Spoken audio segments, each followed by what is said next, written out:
وَإِذْ يَمْكُرُ بِكَ الَّذِينَ كَفَرُوا لِيُثْبِتُوكَ أَوْ يَقْتُلُوكَ أَوْ يُخْرِجُوكَ وَيَمْكُرُونَ وَيَمْكُرُ اللَّهُ وَاللَّهُ خَيْرُ الْمَاكِرِينَ বলুন আল্লাহু আকবার। সূরাতুল আনফাল 30 নম্বর আয়াত, 8 নম্বর সূরা 30 নম্বর আয়াত, সূরাতুল আনফালের 30 নম্বর আয়াতে কারিমা তিলাওয়াত করেছে। আল্লাহ যদি তৌফিক দান করেন এই আয়াতের আলোকেই সংক্ষিপ্ত আকারে, বেশি গভীর রজনী করব না ইনশাআল্লাহ। সাথে থাকবেন তো সবাই? আলহামদুলিল্লাহ, আল্লাহ তৌফিক দান করুন, কোন আমিন। কোরআনুল কারীম আমি ভূমিকাতে সব জায়গায় বলে থাকি, এই কোরআন একটু খেয়াল করবেন, 1 মিনিটে বলে দিচ্ছি। বাকরি বাজারে কম্পিউটার দোকান আছে না? হ্যাঁ, কম্পিউটারের দোকান আছে। এই কম্পিউটারের দোকানে যদি 32 জিবি মেমোরি নিয়ে যান, যদি কান বাপু বিটা এই গান টান যা আছে সব ডিলিট করে দাও, ওয়াজ ভরে দাও আর তিলাওয়াত, কোরআন তিলাওয়াত ভরে দাও, মুহূর্তের ভিতরে 1 মিনিটের ভিতরে ডিলিট করে 10 মিনিটের ভিতরে পুরা 32 জিবি মেমোরি আপনাকে ফুল করে দিবে। এবার লোড করলো কয় মিনিটে? 10 মিনিট। এটা কি 10 মিনিটে শুনে শেষ করতে পারবেন নাকি শত ঘন্টা লাগবে? মিনিমাম মনে করি 100 ঘন্টা লাগবে। লোড করেছে কয় মিনিটে? 10 মিনিটে লোড করলো। 10 মিনিটে লোড করে দিলে যদি 100 ঘন্টা লাগে এটা শুনতে, তাহলে 100 ঘন্টার জিনিস যদি 10 মিনিটে লোড করে দিতে পারে, আল্লাহর কোরআন আলিফ লাম থেকে শুরু করে সূরাতুন নাস পর্যন্ত একজন হাফেজের 8 থেকে 10 ঘন্টা সময় লাগে অনলি। তাহলে 8 থেকে 10 ঘন্টা সময়ের যে কোরআন, এই কোরআনটা 1 সেকেন্ডের ভিতরে বিশ্বনবীর সিনার উপরে আল্লাহ লটকাই দিতে পারতেন কি পারতেন না? আল্লাহর দ্বারা মনে অসম্ভব ছিল? আমার ভাইয়ের, আল্লাহ রাব্বুল আলামিন বিশ্বনবীর উপরে কোরআনুল কারীম যখন নাজিল করলেন, বললেন হাবিব, এ কোরআনুল কারীম আপনার উপর নাজিল করেছে আপনাকে কষ্ট দেওয়ার জন্য নয়, কোরআন নাজিল করার জন্য। বিশ্বনবী সাল্লাল্লাহু আলাইহি ওয়াসাল্লামের বয়স 40 বছর পার হওয়ার পরে হেরা গুহার উপরে জাবালে নূরের ভিতরে আল্লাহ রাব্বুল আলামিন কোরআনুল কারীমের সর্বপ্রথম 5টি আয়াতে কারিমা দিয়ে আল্লাহ রাব্বুল আলামিন কোরআন নাজিল করা স্টার্ট করে দিলেন। আল্লাহু আকবার। কোরআন নাজিল করতে 5 মিনিট সময় নিলেন না, 5 দিন সময় নিলেন না, 1 বছর সময় নিলেন না। 40 বছর নবীজির বয়স যখন 11 দিন, 40 বছর 11 দিন থেকে শুরু করে ইন্তেকালের 80 দিন পূর্ব পর্যন্ত পুরা 23টি বছর ধরে কোরআনুল কারীম এই পৃথিবীতে এসেছে। প্রশ্ন আসতে পারে, যে কোরআন তিলাওয়াত করতে 10 ঘন্টা সময় লাগে, সে কোরআন কেন আসতে নাজিল হতে 23 বছর সময় লেগেছে? আল্লাহ পাক রব্বুল আলামিন জানতেন আরশ আজিম থেকে মক্কা নগরীতে কোনো মুসলমান নাই, সব হলো কাফের আর মুশরিক, ঠিক না বেঠিক? এত কাফের আর মুশরিকের ভিতরে হঠাৎ করে আমার নবী নতুন একটা দিনের কথা, নতুন একটা প্রভুর কথা, নতুন একটা ধর্মের কথা বলবে। আমার নবীর সামনে নতুন নতুন উদ্ভাট বিভিন্ন প্রশ্ন নিয়ে আসবে। এ কোরআন যদি আমি একদিনে নাজিল করে দিই, আমার নবীর জন্য বড় কষ্ট হয়ে যাবে। এই জন্য বিভিন্ন প্রেক্ষাপট অনুযায়ী আল্লাহ রাব্বুল আলামিন 23টি বছর ধরে কোরআনুল কারীম নাজিল করে দিয়েছে। আল্লাহর নবী সাল্লাল্লাহু আলাইহি ওয়াসাল্লাম জিবরাইলকে প্রশ্ন করলেন, ও জিবরাইল, পৃথিবীর ভিতরে কিছু নবীর কাছে এসেছো 70 বার, আর কিছু নবীর কাছে এসেছো 130 বার, কিছু নবীর কাছে এসেছো 10 বার, আমার কাছে এসেছো জিবরাইল এই 23 বছরের ভিতরে আমার কাছে এসেছো 24,000 বার। সুবহানাল্লাহ, 24,000 বার এসেছো জিবরাইল। আমি তো অল্প সময়ের মধ্যে পৃথিবী থেকে চিরবিদায় নিয়ে কবর দেশে চলে যাবো রে জিবরাইল, তুমি কি আমি ইন্তেকালের পরে পৃথিবীতে আর আসবে? জিবরাইল সেদিন বলেছিল, ইয়া রাসূলুল্লাহ, আপনার ইন্তেকালের পরে এই পৃথিবীর মধ্যে আর 10 বার আসবো। এতদিন এসেছিলাম পৃথিবীর মানুষদের জন্য নতুন নতুন জীবন বিধান, নতুন নতুন সমাধান, নতুন নতুন বিষয়বস্তু দেওয়ার জন্য, আর আপনার ইন্তেকালের পরে পৃথিবীর জমিনে আর কিছু দেওয়ার জন্য আসবো না, আমি 10 বার আসবো 10টা জিনিস পৃথিবী থেকে নিয়ে যাওয়ার জন্য। সুবহানাল্লাহ। আল্লাহর নবী প্রশ্ন করলেন, জিবরাইল রে 10 বার আসবে 10টা জিনিস নিয়ে যাবে, কি কি জিনিস? জিবরাইল আমিন বললেন, রাসূলুল্লাহ 1 নাম্বার আমি স্বাদ নিয়ে যাব। এই পৃথিবীতে কোনো খাদ্য সামগ্রীতে স্বাদ থাকবে না। এই স্বাদ মানুষ লক্ষ লক্ষ টাকা ইনকাম করবে, খরচ করবে, ইলিশ কিনবে, গরু কিনবে, মাছ কিনবে, খেজুর কিনবে, কোনো জিনিসের ভিতরে স্বাদ থাকবে না। স্বাদের বরকতটা আমি জিবরাইল নিয়ে যাব। এরপরে মানুষের লজ্জা হায়া লজ্জাগুলি নিয়ে চলে যাব, আদেল ইনসাফগুলি নিয়ে চলে যাব, ন্যায় বিচার পৃথিবীর জমিনে আর থাকবে না। সর্বশেষ যেদিন এ কোরআনুল কারীম আমি আল্লাহ রাব্বুল আলামিনের অর্ডারে আমি জিবরাইল 23টি বছর ধরে ধরে ধরে ধরে এ কোরআন পৃথিবীর মানুষদের জন্য কষ্ট করে করে আপনার উপরে নাজিল করেছি গো নবী। সর্বশেষ যেদিন কোরআন নিয়ে চলে যাব, সেদিন অবশিষ্ট পৃথিবীর কোনো কার্যক্রম আর চলতে দেওয়া হবে না। আল্লাহু আকবার।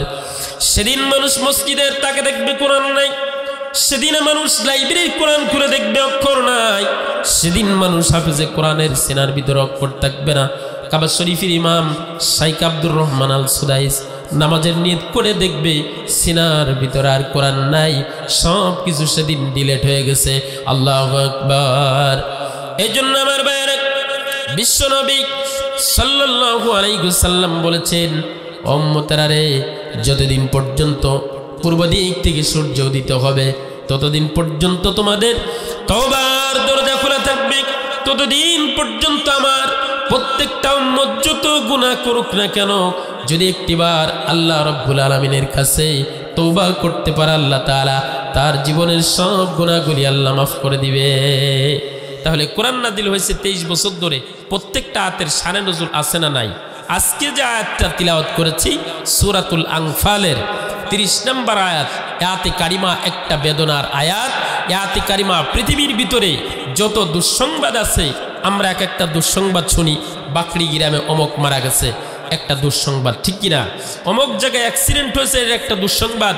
আমাদের ভাই ব্রাদার আত্মীয় স্বজনদের ভিতরে কেউ যদি মারা যায়, এটাকে আমরা বলি দুঃসংবাদ, ঠিক কিনা?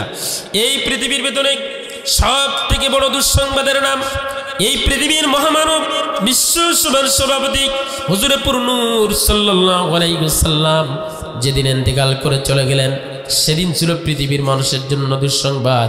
আর আল্লাহর নবীর জীবদ্দশায় আরেকটা দুঃসংবাদ ছিল।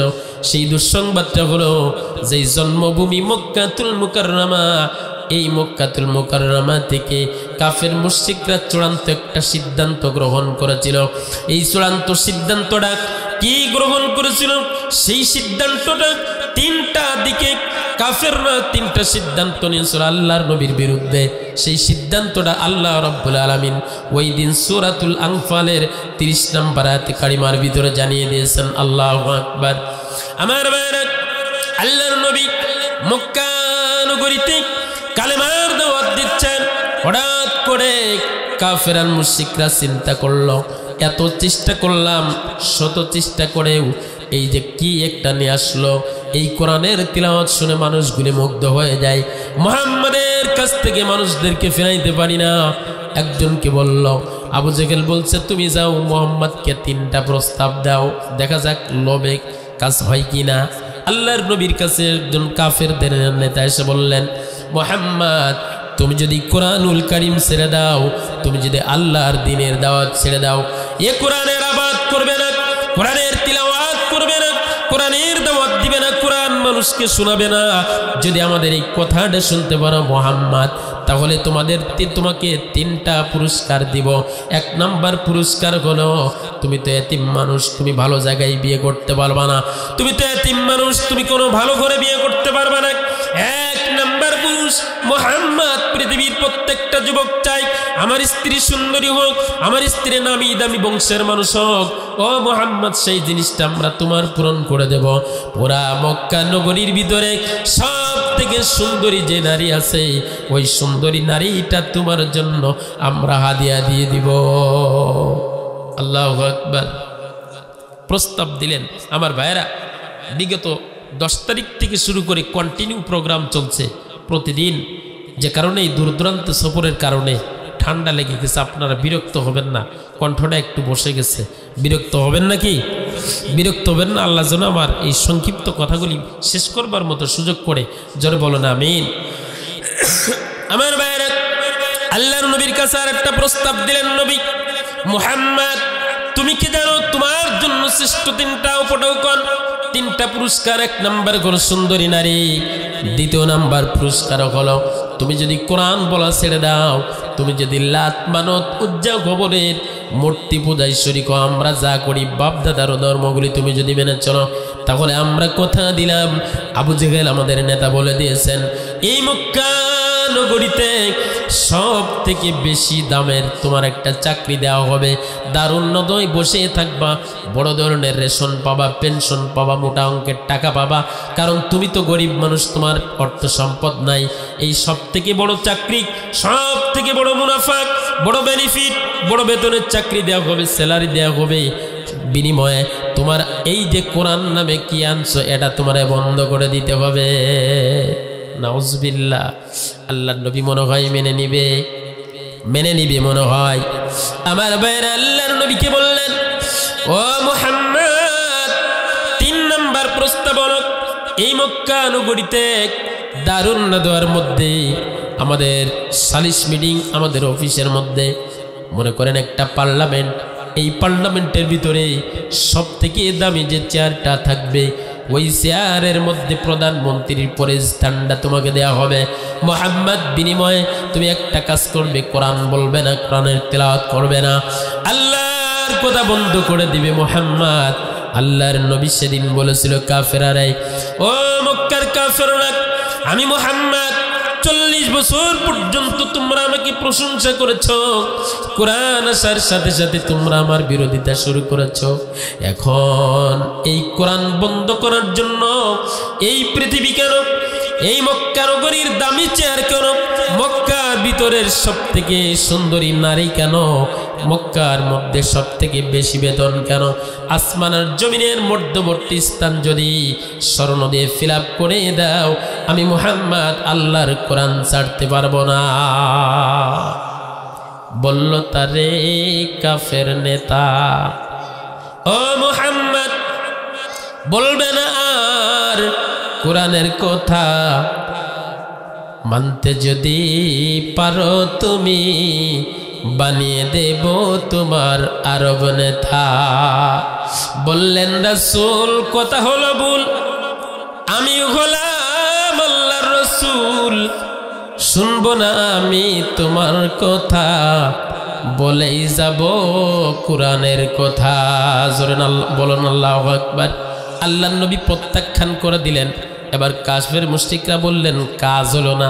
এসে বলতেছেন, আবু জেহেল চাচা যান, কাজ তো হয় না, মুহাম্মদ কি খাইছে কি পাইছে, কাজ তো হলো না। আবু জেহেল চিন্তা করলে, কোরআন তোমরা মোড়ে মোড়ে দাঁড়ায় যাও, দূর দূরান্ত থেকে কাবা তওয়াফ করতে মানুষ আসবে, মোড়ে মোড়ে দাঁড়ায় যাও, কাউকে ভয় দেখাবা, কাউকে আস্তে করে বোঝাই দিবা, বিভিন্ন স্টাইলে মক্কার চতুষ্পার্শ্বে বর্ডারগুলিতে দাঁড়িয়ে গেল আবু জেহেলের চালাবেলা। মক্কা নগরীতে যারা প্রবেশ করলো বিভিন্ন দেশ থেকে, তাদের কাছে বলা হলো, তোমরা কি জানো মক্কা একটা নতুন পাগল এসেছে? এই নতুন পাগলের কাছে যারা যায় তারাও কিন্তু পাগল হয়ে যায়। খবরদার খবরদার, ওই মক্কা নগরীতে তার ঠিকানা হলো আবু তালেবের ঘরে, আব্দুল মুত্তালিবের বেটা আব্দুল্লাহর গুণী, নাম হলো মুহাম্মদ, আমিনার ঘরে জন্ম নিয়েছে। এ মুহাম্মাদের বয়স হয়ে গেছে 40 বছর। কি যেন একটা আসমানি কিতাব শোনায়, এই কিতাব শোনার সাথে সাথে মানুষগুলি মুগ্ধ হয়ে যায়। কেউ কিন্তু তোমরা যাবা না। আল্লাহ বলছেন, ওয়ায়ামকুরুনা ওয়ায়ামকুরুল্লাহ আল্লাহু খায়রুল মাকিরিন। যত কৌশল তোমরা করো না কেন, শ্রেষ্ঠ কৌশলবিদ যিনি, যারা বলেন তিনি কে? বাংলাদেশের মানুষ চিন্তা করেছিল 5ই আগস্ট মনে হয় আর আসবে না, 24 চলে গেল, 2006 সাল চলে গেল, তত্ত্বাবধায়ক চলে গেল, 8 সাল পার হয়ে গেল, 14 সাল চলে গেল, এরপর 18 সাল চলে গেল, এরপরে 24 সাল এসে গেল। এই পাহাড় মনে হয় আমার মাথার উপর থেকে নামবে না। আল্লাহ বলছেন, চিন্তা করেন না, উত্তম ফাইসালাকারী আমি আল্লাহ রাব্বুল আলামিন। জোরে বলুন আল্লাহু আকবার। মানুষের কাছে বলতেছে এ কোরআন শুনতে যায় না, খবরদার গেলি কিন্তু পাগল হয়ে যাবা। মানুষ কয় যে কি ডারে সে ওর আগে দেখবো, এইবার অন্যবার না দেখে চলে যেতাম, কিন্তু যে খবর পালাম ওই পাগল না দেখে আর যাচ্ছি না। সুবহানাল্লাহ। মানুষগুলি দলে দলে আল্লাহর নবীর দলে আসলো। বিশ্ব নবীর সামনে আসার পরে আসার সঙ্গে সঙ্গে আল্লাহর নবীর চেহারা, পৃথিবীর মধ্যে দুইজন মানুষকে আল্লাহ সব থেকে বেশি সুন্দর বানিয়েছিলেন। এক নম্বর হলো ইউসুফ আলাইহিস সালাতু ওয়াস সালাম। নবীজির অনেক আগে এসেছিল। ইউসুফ ছিল সাদা সুন্দর, আর আল্লাহর নবী হলো লাল সুন্দর। ইউসুফ আলাইহিস সালাতু ওয়াস সালামের থেকে আল্লাহর নবী ছিল বেশি চমৎকার সুন্দর। আল্লাহর নবীর কাছে এসে কাফের আর মুশরিকরা বলতো, কি খবর পেলাম আজকে আবু জাহেল কি বলল? এত চমৎকার একজন মানুষ, এত সুন্দর মানুষ, সিরিয়াতে ঘুরেছি, মক্কায় ঘুরেছি, দামেস্কে ঘুরেছি, মদিনায় ঘুরেছি, কত দেশে গেলাম, এত সুন্দর চেহারাবান মানুষ তো আমরা জীবনে দেখি নাই। এত সুন্দর মানুষ তো জীবনে পাগল হতে পারে না। আল্লাহু আকবার। বলতেছেন পাগলের চুল থাকবে বড়, এর তো সুন্দর কোকড়ানো চুল। পাগলের নাকে থাকবে ময়লা, চোখে থাকবে ময়লা, এর তো কোনো জায়গায় ময়লা নাই, সুগ্রাণ। পাগলের দাঁতে থাকবে ময়লা, এত দেখি হাসি দেয়, মিসকে হাসি, তাবাসসুম হাসি দেয়, মুক্তার দানার মতো দাঁতগুলি বাইরে হয়ে আসে। আমার বাইরে এইভাবে শুরু হয়ে গেল আল্লাহর নবীর প্রচার। আবু জাহেল চিন্তা করলো, মনে হয় আগামী 5 বছর যদি এইভাবে চলতে থাকে আর আমরা মক্কা নগরীতে জায়গা পাবো না, আমাদের চেয়ারগুলি সব চলে যাবে। কিছু কিছু নেতা চিন্তা করেছিল, যদি এই হুজুররা কোরআনের ময়দানে যেইভাবে পঙ্গপালের মতো আজহারির মাহফিলে মানুষ দলে দলে যাচ্ছে, আমির হামজার মাহফিলে দলে দলে যাচ্ছে, এরপরে প্রত্যেকটা আলেমের মাহফিলে মানুষ পঙ্গপালের মতো, যেখানে খরচ দেওয়া হয় না, যেখানে ভাড়া দেওয়া হয় না, খাবার দেওয়া হয় না, পকেটের টাকা খরচ করে পঙ্গপালের মতো যেমন ছুটছে, আগামী 5 বছর যদি কোরআনের ময়দানগুলো ওপেন করে দিই, বাংলার জমিনে আমাদের মনে হয় আর জায়গা থাকবে না। তাড়াতাড়ি তালিকা করো, মাঠে ময়দানে যারা ভালো বক্তা 116 জন আলেমের নামে তালিকা করে ফেল, ঠিক কিনা? 116 জন আলেমের নামে তালিকা করা হলো। আল্লাহ বলছেন, ও বাংলাদেশের উলামায়ে কেরাম, চিন্তা তোমরা করো না। যেই মুনাফিকেরা বাজেট করেছিল, সিদ্ধান্ত নিয়েছিল মক্কার দারুন নয়, আমি আল্লাহ রাব্বুল আলামিন আর শাজিমের সিদ্ধান্ত নিয়ে তাদের সবগুলিকে আমি আল্লাহ ব্যান্ড করে দিয়েছিলাম। সুবহানাল্লাহ। আবু জাহেল সিদ্ধান্ত নিল, এবার কি করা যায়? মিটিং করলো, মিটিং বসলো, আসুক একটা মিটিং করা হোক। মিটিং ডেকে বলতেছে, দোস্ত তোমরা পরামর্শ দাও। একজন দাঁড়ায় বলতেছে, honourable justice, we should the arrest Mohammad at this time. এই মুহূর্তে আমাদের উচিত হবে মোহাম্মদের হাতে হ্যান্ডকাপ দিয়ে মোহাম্মদকে আমরা জেলের ভিতরে ঢুকাই দেব।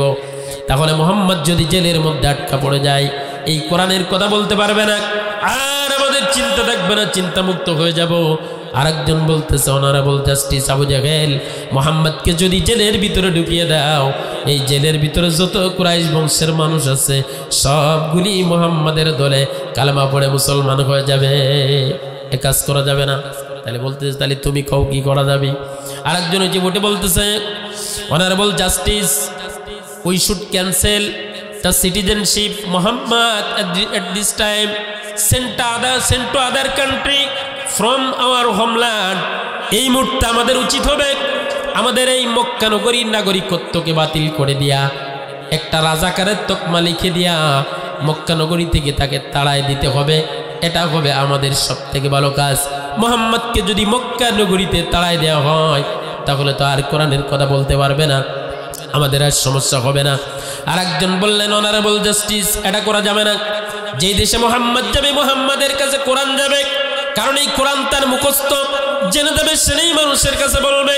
কোরআন যখন বলবে মানুষগুলি তখন পাগল হয়ে যাবে। ও আবু জাহেল, এদেশ থেকে তাড়ায় দিবেন মদিনায়, মদিনার মানুষগুলি নবীর কথাই পাগল হয়ে যাবে। এদেশ থেকে তাড়িয়ে দিবেন সিরিয়ায়, সিরিয়ার মানুষগুলি পাগল হয়ে যাবে। সব থেকে বড় চমৎকার সিদ্ধান্ত হলো এই মুহূর্তে মোহাম্মদকে কতল করে ফেলতে হবে। নাউজুবিল্লাহ। একটু জোরে বলেন না নাউজুবিল্লাহ। আমার ভাইরা, আল্লাহ রাব্বুল আলামিন আরশ আজিম থেকে বলতেছেন, জিবরাইল, ও জিবরাইল, আর করোনা দেরি, চলে যাও তাড়াতাড়ি মক্কা নগরীতে, আমার বন্ধুর কাছে চলে যাও না জিবরাইল, তাড়াতাড়ি চলে যাও। কোরআনুল কারীমের সূরাতুল আনফালের 30 নম্বর আয়াতে কারিমাটা নিয়ে নাজিল করে দাও। মক্কা নগরীতে দারুন নাদওয়ায় যে সিদ্ধান্ত ওরা করেছে, আবু জাহেল, আমার মুহাম্মদ কিন্তু কিছুই জানে না, মুহাম্মদ কিছুই জানে না, তাড়াতাড়ি তাড়াতাড়ি চলে যাও, এই আয়াতটা নিয়ে খবরটা দিয়ে দাও। সেই খবরটা সূরাতুল আনফালের 30 নম্বর আয়াতে আল্লাহ রাব্বুল আলামিন উল্লেখ করে দিয়েছে। আবু তালিব খবর শুনে মর্মান্ত হলেন, মর্মাহত হলেন, বললেন, বাতিজা, এত বলি তুমি কোরআন ছেড়ে দাও, আমাদের বাপদাদার ধর্মের মুখে চুনকালি মেরো না রে বাতিজা। আব্বা মারা যাওয়ার পরে আমার কাছে তোমার দিয়েছিল, আমরা 8-10টা ভাই ছিলাম, কাউকে দেয় নাই। আব্বাজান, আমার নাম আবু তালিব, আমাকে দিয়েছিল তোমাকে লালন পালন করার জন্য। মুহাম্মদ রে, তোমার জন্য তো হৃদয় টাকা দে। আমাদের এই দেশের সরকার যে সিদ্ধান্ত নিয়েছে অল্প দিনের মধ্যে তোমারে মেরে ফেলতে পারে, মুহাম্মদ রে, তুমি কি জানো কি কি সিদ্ধান্ত আজকে দারুন নদওয়ায় নিয়েছে? আল্লাহর নবী বলে দিলেন, চাচা, আমি এমন মালিকের ইবাদত করি না যেই মালিক আমারে দারুন নদওয়ার খবর বলতে পারে না। বলতেছে, আশ্চর্য ব্যাপার, তুমি কি অনেক গেছিলে? তোমার লোকজন ছিল? কয়, না, আমার তো লোকজন ছিল না চাচা, আমরা সিদ্ধান্ত নিছে, ওয়া ইয ইয়ামকুরু বিকাল্লাযীনা কাফারু লিইউসবিতুকা আও ইয়াকতুলুকা আও ইখরুজুক। জোরে বলুন আল্লাহু আকবার। ও চাচা, শুনেন তাহলে আমি বলি। এই মুহূর্তে জিবরাইল আমিন এসে বলতেছেন, ইয়া রাসূলুল্লাহ, ওয়া ইয ইয়ামকুরু বিকাল্লাযীনা কাফারু, কাফেররা সিদ্ধান্ত নিয়েছেন মক্কা নগরীতে, বিকাল্লাযীনা কাফারু লিউসবিতুকা আও ইয়াকতুলুকা আও ইখরিজুক, সিদ্ধান্ত নিয়েছেন 3টা। 1 নম্বর আমারে মেরে ফেলবে, 2 নম্বর আমারে এই দেশ থেকে তাড়িয়ে দেবে, 3 নম্বর আমারে জেলখানার ভিতরে ঢুকিয়ে দেবে। একটু জোরে বলুন না সুবহানাল্লাহ। আবু তালেব বলতেছে, বাড়ি কায়দা তোরে বাঁচতে, কিটা রে তোরে এইরকম খবর দিল যে খবর পৃথিবীর কেউ জানে না। শেখ হাসিনা এত গোপনে মিটিং করে সেই খবর তুই পাওয়া যাস, তুই তো কমছিস না রে বাতিজা। তোমার আল্লাহ আসলে একজন শক্তিশালী, অরিজিনাল একজন প্রভু হওয়ার যোগ্য। যখন আল্লাহু আকবার। কয়, চাচা, আমার আল্লাহ যদি এত ভালো হয় তাহলে তুমি কালামাটা পড়ে নাও চাচা। হয় তোর মাঝে চাষির কাছে একটু শুনে আসি, তারপরে দেখবা না। ওই যে মাঝে চাষির কাছে শুনতে গেছে, শুনতে যে এসে আর কালেমা পড়ে নাই। আল্লাহু আকবার। আমার বাইরে মক্কার মানুষগুলি এই সিদ্ধান্ত নিয়েছেন, বিশ্বনবী সাল্লাল্লাহু আলাইহি ওয়াসাল্লাম চিন্তায় পড়ে গেলেন। আল্লাহ রাব্বুল আলামিন বললেন, হাবিব রে, যে আল্লাহ খবর বলে দিতে পারে সেই আল্লাহ রাব্বুল আলামিন আপনার কি করতে হবে সেটাও সিদ্ধান্ত দিতে পারে কি পারে না? পারে কি পারে না? এরপরে ইনশাআল্লাহ বললেন, ওয়ায়ামকুরুনা ওয়ায়ামকুরুল্লাহ আল্লাহু খায়রুল মাকিরিন। চিন্তা আপনি করবেন না, আপনার জন্য কি করতে হবে সেই সিদ্ধান্ত আমি আল্লাহ গ্রহণ করে নিয়েছি। সুবহানাল্লাহ। তাহলে কি করতে হবে? আল্লাহ রাব্বুল আলামিন বললেন, তোমার বাল্যকালের বন্ধু আবু বকরকে সাথে নিয়ে রাতের গভীরে আস্তে করে একটু অল্প একটু হিজরত করে মদিনার দিকে চলে যান, অল্প টাইমের জন্য, মাত্র 10 বছরের জন্য। আল্লাহ বলছেন অল্প টাইমের জন্য, কাবার জন্য। হাবিব, আপনি কাবার জন্য মায়া করবেন না, জন্মভূমির জন্য কষ্ট পাবেন না, একটু হিজরত করেন, ইজ্জত বেড়ে যাবে। সুবহানাল্লাহ। আমার ভাইরা, আল্লাহর নবী সাল্লাল্লাহু আলাইহি ওয়াসাল্লাম হিজরত করে ইজ্জত বেড়ে গেল। তার পূর্বে চমৎকার একটা কাহিনী। এই হিজরতটা হয়েছিল 3 বছর পরে, কিন্তু যে কথা এই আয়াতের পরপর সংঘটিত হয়েছিল সেটা আমার বলতে ভুল হয়েছে, কারণ হিজরতটা হয়েছিল তারপরে। হিজরতের পূর্বে আল্লাহর নবী কি করলেন? কাফের আর মুশরিকরা বিশ্বনবীকে অ্যারেস্ট করলেন। আল্লাহর নবী খবর জানলেন, সাবধানতা অবলম্বন করলেন। কিন্তু কাফেররা, আমাদের বাংলাদেশে যেমন বিভিন্ন গ্রুপ আছে, ডিএসবি, এনএসআই আছে না নাই, সরকারের গোয়েন্দা বিভাগ, আবু জাহেলের গোয়েন্দা বিভাগগুলি আল্লাহর নবীকে অ্যারেস্ট করলো। মানবতার মহান দূত পৃথিবীর শ্রেষ্ঠ মহামানবকে অ্যারেস্ট করে ঢুকাই দিল জেলখানার ভিতরে। আবি আবি তালেব নামক জেলখানার ভিতরে আল্লাহর নবী করড়ে কয় দিল, জোরে বলুন নাউজুবিল্লাহ। জেলখানার ভিতরে ঢুকালো। আসলে বলেন তো যে 1400 বছর আগে যা যা ঘটে গেছে আজকে কি তা ঘটছে কি ঘটছে না? মিল আছে না নাই? মিল আছে না নাই? আল্লাহর নবীকে মক্কা থেকে তাড়ানোর সিদ্ধান্ত নিয়েছিল। এক সময় আল্লাহর নবী মক্কা থেকে চলে গিয়েছিল। বাংলার উলামায়ে কেরাম জালেমকে বাংলার তৌহিদি জনতা আপন মনে করে পঙ্গপালের মতো যার কথা শুনতে যায়, এই সরকারগুলি, জালেম সরকারগুলি তাদেরকে দেশ থেকে তাড়ায়ে মালয়েশিয়া থুয়ে দেয়। ঠিক না বেটি? আবার কিছু কিছু আলেমদের জেলের ভিতরে ভরে থুয়ে দিত। আল্লাহ বলছেন কোথায়, এখন কোথায়? মহাবিপদ। মহাবিপদে পড়ে তুমি যে দোয়া ইউনুস পড়বা, আমার একজন নবী ইউনুস আলাইহিস সালাতু ওয়াস সালাম আমার কথা সামান্যতম অমান্য করবার কারণে ইউনুস আলাইহিস সালাতু ওয়াস সালাম আল্লাহর কাছে বলতেছে, আল্লাহ আমি তো এত দাওয়াত দিই, এত কোনো কিছু গ্রহণ করে না, আমি আর এই দেশে থাকতে পারবো না। 38 বছরে 10 জনও হলো না, আমি এই দেশ থেকে চলে যাবো। আল্লাহ বলছেন 40 পড়ুক, ধৈর্য। কিন্তু 40 পর্যন্ত ধৈর্য মানতে না পেরে উনি চলে যাচ্ছিলেন। ইতিমধ্যে আল্লাহ তাআলা সিস্টেম করে মাছের পেটের ভিতরে দিয়ে দিলেন। সুবহানাল্লাহ। সাগরের অতল তলদেশে যে বলতেছে লা ইলাহা ইল্লা আনতা সুবহানাকা ইন্নী কুনতু মিনাজ জালিমিন। আল্লাহ আমি তো আসলেই ভুল করে ফেলেছি, জুলুম করে ফেলেছি, আল্লাহ আমাকে ক্ষমা করেন। সুবহানাল্লাহ। আল্লাহ বললেন ঠিক আছে, সাগরের তলদেশে যেহেতু নিজের ভুল স্বীকার করছো, আমি মাফ করে দিলাম। মাছ তুই আমার ইউনুসকে সারা সাগর ঘুরায় ঘুরায় দেখা, 40 দিন সাগরের তলে থাকবি। সুবহানাল্লাহ। এখন বাংলাদেশের কিছু মানুষ চিন্তা করতেছে দোয়া ইউনুস পড়বো কিনা। আল্লাহ বলতেছে খবরদার, ওটা তো তুই পড়তেই পারবি না, কারণ যে ইউনুস পড়বি সেই ইউনুসকে তুই পদ্মা সেতুর ভিতরে চুবাইছিস 3 বার করে, এমন চুবানি দিবা যাতে মরিয়ে না যায়। ঠিক না বেঠি? আল্লাহ বলছেন ওটা তো করাই যাবে না। কি করবি মানে কি তো করাই যাবে না। ঠিক না বেঠি? আমার ভাইয়েরা, আল্লাহর নবী সাল্লাল্লাহু আলাইহি ওয়াসাল্লামকে জেলখানার ভিতরে ঢুকাই দিলেন। জেলখানার ভিতরে ঢুকাই দেওয়ার পরে মানবতার মহান দূত এই কোরআনুল কারীম 1500 বছর পরে আমাদের হাতে এসেছে। এমনি এমনি আসে নাই। আজকে আলেমদেরকে জেলখানার ভিতরে ঢুকায় কি কোরআন বন্ধ করা গেছে? একজন আল্লামা সাঈদীকে জেলের ভিতরে ঢুকাইয়া 12 বছর রেখে আর অন্যান্য উলামায়ে কেরামদের জেলের ভিতরে রেখে মাঠ রাস্তাঘাটে আপনার মাঠে ময়দানে কি কোরআনের আবাদ বন্ধ হয়ে গেছে? আল্লাহ সেদিন বলে দিয়েছিল ইউরিদুনা লিউতফিউ নূরাল্লাহ বিআফওয়াহিহিম আল্লাহু মুতিম্মু নূরিহি ওয়ালাউ কারিহাল কাফিরুন।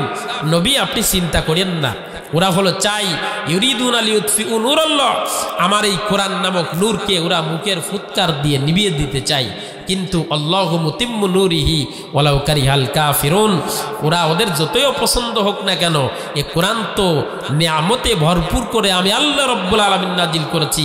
ওই আবু জাহেলের বাপ দাদার 14 গোষ্ঠীর সম্ভব না যে আমার কোরআনুল কারীম পৃথিবী থেকে নিঃশেষ করে দিবে। ঠিক না বেটি? কোরআন কি চলে গেছে? কেউ ছিল না, শুধু আল্লাহর নবী ছিল। ঠিক না বেটি?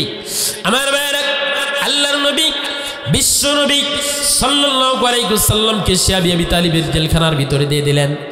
আজকের যুগের সাথে এই যুগের সাথে সেই যুগ আপনি মিলিয়ে নেবেন। জেলখানার ভিতরে আল্লাহর নবীকে ঢুকিয়ে দিলেন। 1 বছর পার হয়ে গেল। হালকা কিছু খাবার দেয়, হালকা কিছু খাবার দেয়, হালকা কিছু সামানা দেয়, ঘুমের হালকা বিছানা দেয়। 1 বছর যাওয়ার পরে নেতা নেত্রী বলতেছে আবু জাহেল, এইভাবে যদি জেলখানার ভিতরে খাবার দেওয়া হয় তাহলে আমাদের তো শান্তি লাগবে না, ওরা তো জামায় আদরে আছে। আবু জাহেল বলল তাহলে কি করা যায়?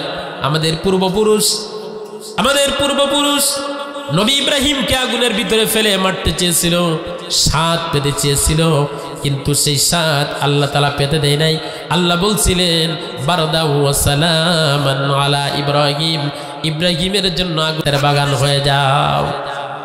যে আমাদের পূর্বপুরুষ ইব্রাহিমকে আগুনে পোড়াতে চাইছে আর আমরা মুহাম্মদকে নজরবন্দি করে রাখবো, এটা তো হতে পারে না। কিভাবে শাস্তি দেওয়া যায়? এই বাংলাদেশে হাজারো চোর ডাকাতগুলি আদালতের ভিতরে এসে রাজার মতো বাচ্চার মতো হাত নাড়তে নাড়তে আসে। 14 বছর 15 বছর ধরে উলামায়ে কেরাম যারা কোনোদিন চুরি করে নাই, ডাকাতি করে নাই মুসলমান, এই বাংলাদেশের উলামায়ে কেরামদেরকে ডান্ডা বেড়ি পড়িয়ে পড়িয়ে লাঞ্ছিত অপমানিত করে, আলেমদেরকে ধরলেই কারাগার, আলেমদেরকে ধরলেই রিমান্ড, ঠিক না বেটি? এইরকম নির্যাতন করেছিল। এটা তো আজকের নির্যাতন নয়। ১৫০০ বছর পূর্বে সূরাতুল আনফালের ৩০ নম্বর আয়াতে কারিমার তাফসিরে আল্লাহ রাব্বুল আলামিন জানিয়ে দিয়েছেন, পৃথিবীর মানুষেরা রে, আজকে তুমি জেল দেখে ভয় পেও না, কারণ তোমার নবী ৩ বছর ধরে জেল কেটেছিল।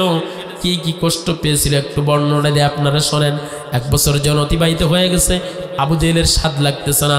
আবু জেহেল চিন্তা করলো জেলখানার ভিতরে সব খাবারগুলি বন্ধ করে দেওয়া হবে। 3 বছরের জেল ডাকা হয়েছে, যদি জেল থেকে মোহাম্মদ বের হয়ে যায় আরো তো ফোকাস দিবে, ঠিক না বে ঠিক? যে আমির হামজা কেউ চিনত না, কয়েকটা জেলার মানুষ চিনত। জেল খেটে যে বের হয়েছে বড় জনপ্রিয়তা হয়ে গেছে, ঠিক না বে ঠিক? জেল খেটে বেরিয়েই বড় নেতা হয়ে যায়। আমার ভাইয়েরা, আবু জেহেল বলল মোহাম্মদকে জেলের ভিতরে দিতে হবে, কোনো খাবার দেওয়া যাবে না, সমস্ত খাবারগুলি বন্ধ করে দিতে হবে। তাফসিরে ইতিহাসের মধ্যে আসছে, হাদিসের মধ্যে আসছে, আল্লাহর নবীর কাফেলাই ছিল 53 জনের একটা কাফেলা, কয়েকটা বাচ্চা ছিল, কয়েকজন নারী ছিল, পুরা কাফেলা ধরে জেলখানার ভিতরে দিয়েছে। 1 বছর হয়ে গেছে, খাবার দেয় না। 1 বছর পর থেকে খাবার বন্ধ করে দিয়েছে। জেলখানার ভিতরে আল্লাহর নবী গাছের ছাল আর পাতা খেয়ে, বকরির দুধ খেয়ে খেয়ে কাটিয়েছে। আল্লাহর নবী সাল্লাল্লাহু আলাইহি ওয়াসাল্লাম আরো কয় মাস যাওয়ার পরে 6 মাস অতিবাহিত হয়ে গেল। 1.5 বছর হয়ে যাওয়ার পরে বিশ্বনবীর ওখানে কোনো খাবার নাই, গাছের ছাল নাই। এই কিতাবের ভিতরে আসছে পৃথিবীর জমিনে ছাগল বকরিদের পায়খানা যেমন কড়কড়ে হয়ে যায় ছাগলের নাদির মতো, আল্লাহর নবীর পুরা কাফেলার শরীরের ওদের পায়খানাগুলি এমন হয়ে গিয়েছিল, পেশাবের রাস্তা দিয়ে রক্তগুলি বাইর হওয়া শুরু হয়েছিল। আল্লাহর নবীর যে আসমান জমিন আল্লাহ যার জন্য বানাইছে, সেই নবীকে জেলখানার ভিতরে বন্দি করে খাবার দেয়া বন্ধ করে দিয়েছে। এই দৃশ্যটা আল্লাহ রাব্বুল আলামিন দেখে কি দেখে না? আল্লাহ রাব্বুল আলামিন বললেন, চিন্তা করবেন না হাবিব, আপনি একটু ধৈর্য ধরেন। আল্লাহর নবী সাল্লাল্লাহু আলাইহি ওয়াসাল্লামের যখন পানি দেয়া বন্ধ করে দিলেন, মক্কার বাইরে থেকে যে সমস্ত খাবার আসতো সমস্ত খাবারগুলির দাম বাড়িয়ে দিলেন। দরিদ্র মানুষগুলি যখন যেন খাবার কিনে জেলখানায় না দিতে পারে, সাক্ষাৎগুলি বন্ধ করে দিলেন। এই বাংলাদেশে আল্লামা দেলোয়ার হোসেন সাইদিকে যারা জেলখানার মধ্যে সাক্ষাৎ করতে যেত, পুলিশগুলি তাদের নাম ঠিকানা লিখে রাখত।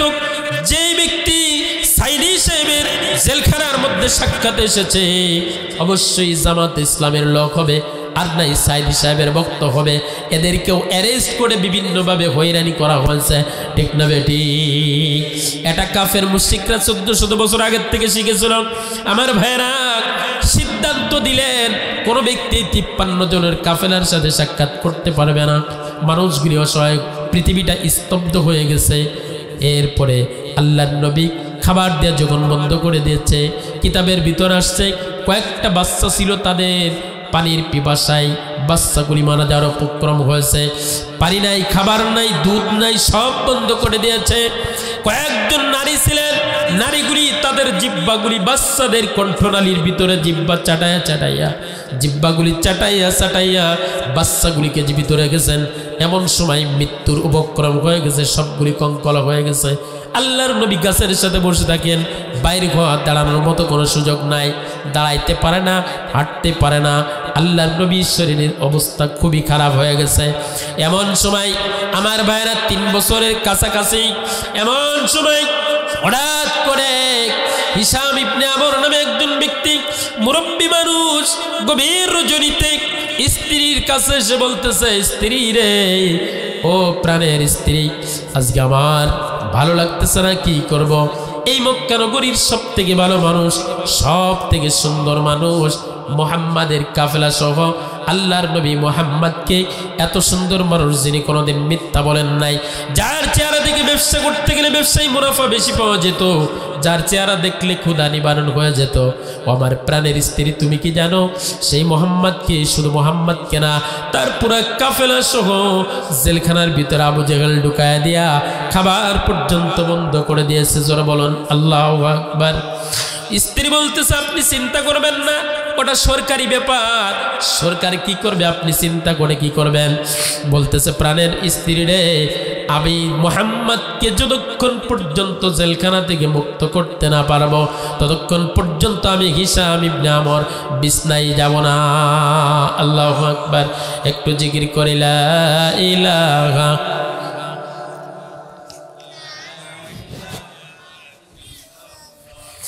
লা ইলাহা ইল্লাল্লাহু মুহাম্মাদুর রাসূলুল্লাহ সাল্লাল্লাহু আলাইহি ওয়াসাল্লাম। স্ত্রী বলতেছে তুমি একা কি করবা? এদেশের সরকার যা করে সরকারের বিরুদ্ধে তুমি কিছু কি করতে পারবা? হিশাম ইবনে আমর বলতেছে স্ত্রী রে, আমি দেখি কিছু করতে পারি কিনা মুহাম্মাদের জন্য। হিশাম ইবনে আমর এবার চলে গেলেন, আমি তো একা পারবো না। এই শহরের ভিতরে সব থেকে একজন ব্যক্তি আছে, আবু জেহেলের সেলাবেলা, আবু জেহেলের ক্যাডার বাহিনীর প্রধান, তার নাম হলো জুহাইর। এই জুহাইরের কাছে যাই দেখি জুহাইর কিছু করতে পারে কিনা, জুহাইর আমার পক্ষে রাজি হয় কিনা। জুহাইরের মা, জুহাইরের বাড়ি হিশাম ইবনে আমর রওনা করেছেন। ইতিমধ্যে জুহাইরের মা জুহাইরকে বলতেছে জুহাইর রে, শুনেছি আজকে তোরে একটা কথা বলতে চাই রে জুহাইর। জুহাইর বলতেছে মা কি বলতে চাও? ও জুহাইর রে, শুনলাম মুহাম্মদকে নাকি জেলখানার ভিতর আটকায়ে আবু জেহেল খাবারগুলি বন্ধ করে দিয়েছে, পানিগুলি বন্ধ করে দিয়েছে। মক্কার সব থেকে সুন্দর মানুষগুলি জেলখানায়, আর চোর আর ডাকাতগুলি মক্কা নগরী চালায়। এটা তো হতে পারে না। ও জুহাইর, তুই কি জানিস এই মুহাম্মদকে? ও জুহাইর, এই মুহাম্মদ হলো তোর দুধ ভাই। 7 দিনের জন্য আম্মাজান হালিমাতুস সাদিয়া অসুস্থ ছিলেন।